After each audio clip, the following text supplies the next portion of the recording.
Alright, good morning again. I'm going to go on a little walk while I do this.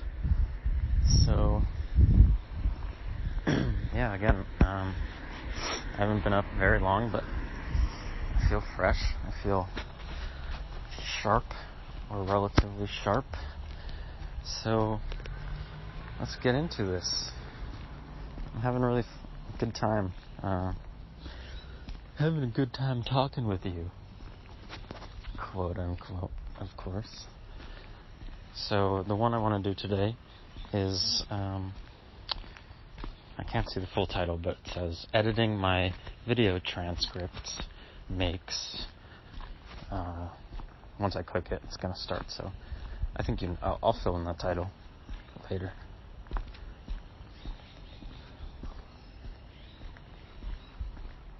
Hey friends, I haven't made a new video in a very long time, and I have been busy working on my book, and I'm making pretty good progress, but I just felt like I want to make a video and publish it anyway. I just learned that you can actually view transcripts of YouTube videos. You gotta click, gotta scroll down, and it's below, next to the title, and you gotta click on the three dots, and then you open that, and you can view a transcript. Yeah, this is super helpful. I used to do this all the time when I would, see ads that I really liked, and then I'd save the YouTube ad and then copy the transcript and put it in my swipe file. Gosh, what a fucking copywriter thing to do. Trying that on my own videos. I'm not sure if you can do that on other people's videos, but if you can do it on your own videos, you can then copy out the transcript and you can use that as like a blog post, or you can copy it into a text file, Google Docs or something, and that is very exciting to me because it means that I have been wanting to transcribe my own YouTube videos. I've been wanting to sit down and write out the text. I think I may have done that for a couple of videos, which was exhausting. Like pause and type out and pause and type out. I know that there are ways to transcribe video and audio. I just never sat down to figure it out. And I'm so glad that YouTube has it native now.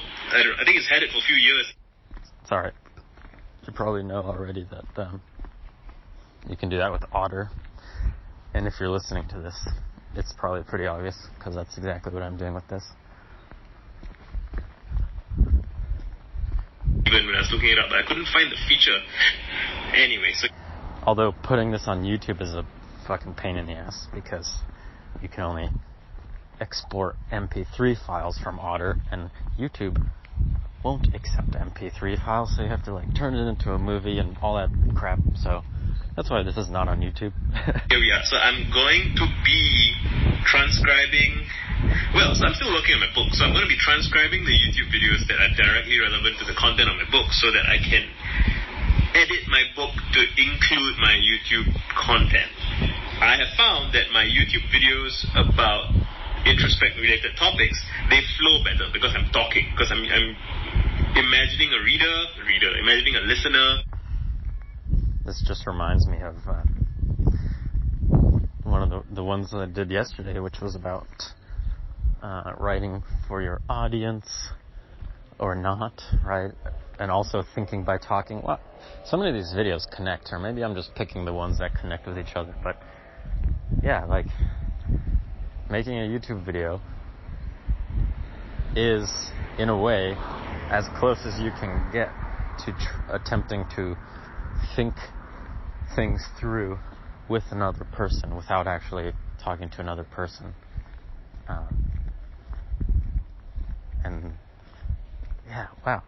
You might say this later, but the idea that you could write, or at least draft, your entire book if you wanted to, just by making YouTube videos. That's fucking amazing. I had never quite thought of it like that. Wow.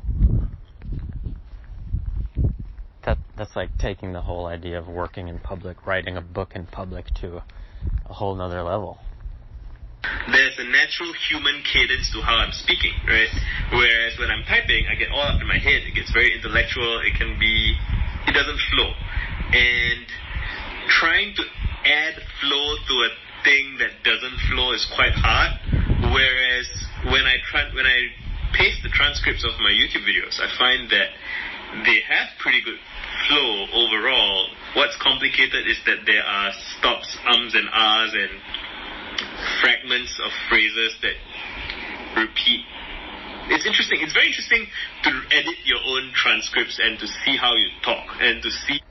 You know, there's a really cool book that I haven't read all the way through, but I've known about for years because it sounds so freaking cool, by my favorite writing teacher. His name is Peter Elbow, and he has this book named Vernacular Eloquence, which is all about how to incorporate the virtues of unfiltered speech and talking into one's writing so that your writing has more flow and has more style and has more energy and isn't just like intellectual and dry and boring, kind of like you were getting at. Where you cut yourself off, where you repeat a note. It's almost like in music, sometimes we have ghost notes, like there's ghost notes in speaking. I wouldn't have been surprised if you pointed that out, but really seeing it for yourself and editing it yourself is a very interesting experience. I think editing my transcripts is going to make me a better speaker, and it's going to make me feel more confident in my utterances. It's going to make me more like subconsciously conscious of where I cut my phrases when I speak, which is so bizarre and fascinating to me. But I'm excited. You know, why did I say but? I trip over myself a little bit because I'm a little bit extra conscious of what's going on. Before you keep going, I just wonder if making the videos, and assuming you watch the videos at all, like, has doing that changed how you speak and communicate in any way? Because I can imagine just hearing, like, disregarding the editing, the transcript part, but just hearing and seeing yourself speak could have an effect on how you speak the next time. So yeah, I'm curious if you've noticed anything like that. So now I sort of have a transcript in my mind as I'm speaking. Sorry, I get something I saw yesterday, like somebody was saying, you know, the power of, somebody on Twitter, the power of filming yourself practicing for improvement. And he was saying, like, he teaches like diving or something, and he was teaching some young girl, and she just increased her skill so much in the space of like an hour, because she would dive and they'd film it and then she'd watch it and be like, okay, what do I need to change? And then she would just do that, and she went like 0 to 60. So I mean, just going back to my question, has watching and listening to yourself made any difference? It's fucking crazy. It's fucking crazy that I have a transcript in my mind forming as I speak.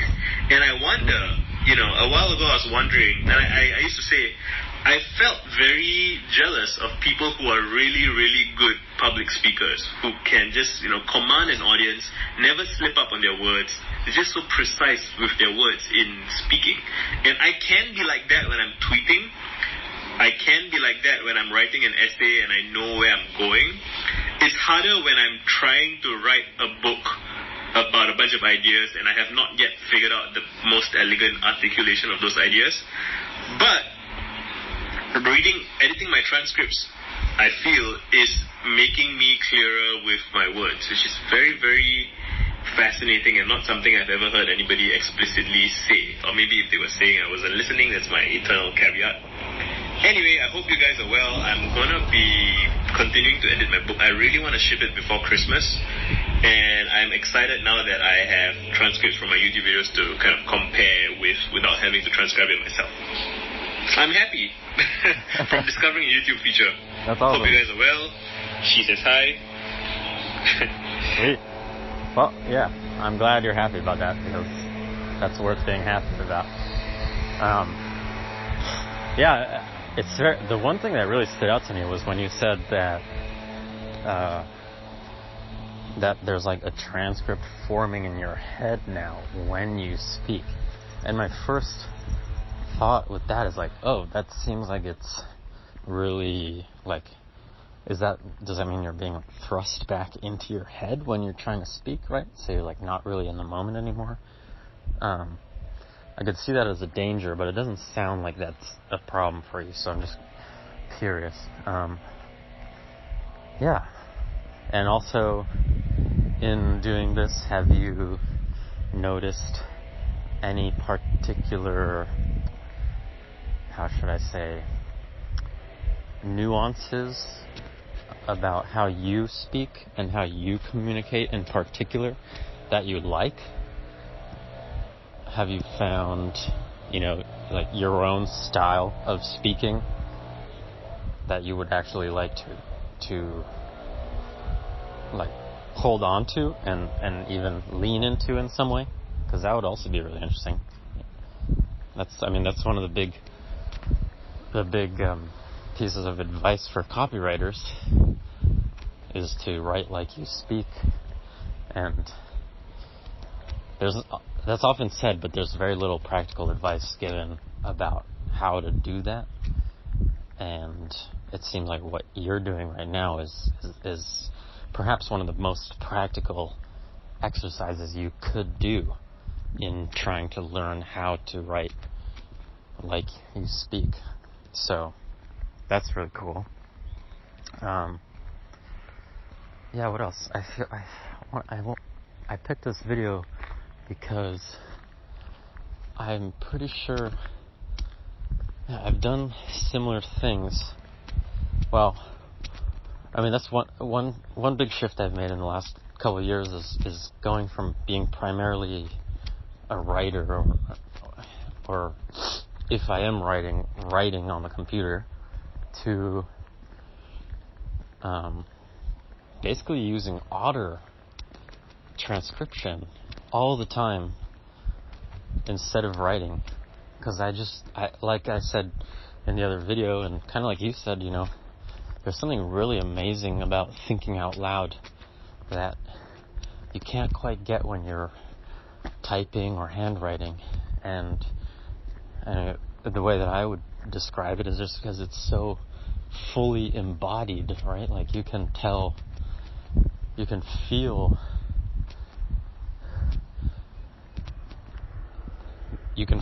when the words are right. Eugene Genlin talks about this with the whole felt sense stuff. Like, you say something and you can check in with yourself, with your body, and it'll be like, yeah, that's what you're trying to say. Or like, or no, that's not it. And you can feel, when you get momentum, or you can feel when you're stuck, all these things. So I much prefer it. It seems like you're preferring it more and more. Where was I going with that? Oh, so I've transitioned for the most part from typing or handwriting to just recording, and so almost all editing that I do now is actually editing of transcripts.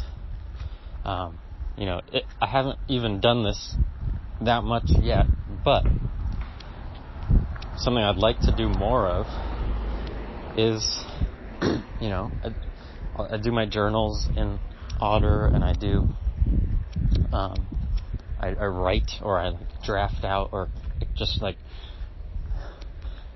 brainstorm ideas out loud through Otter, and in going back through them, then that's like where tweets can come from, So you're not thinking of tweets to begin with, which is a thing that I fall into, and it gets really annoying as you're just like walking around thinking of like, how do I phrase this for Twitter? So like, instead of doing that, you just, ramble on about your ideas, and then you review it, and you're like, oh shit, I said that thing really well. And then you put that on Twitter. And I've done that a little bit. And I want to do it more and more. But yeah, all I have to say, it's a really cool idea. It's really cool to hear that you're doing that. And I also love doing that. Highly encourage anyone else who hears this to do the same. So yeah, I rambled on a little longer than I intended to, so sorry for boring you. But anyway, that was fun. It helps me think out loud. So talk to you next time.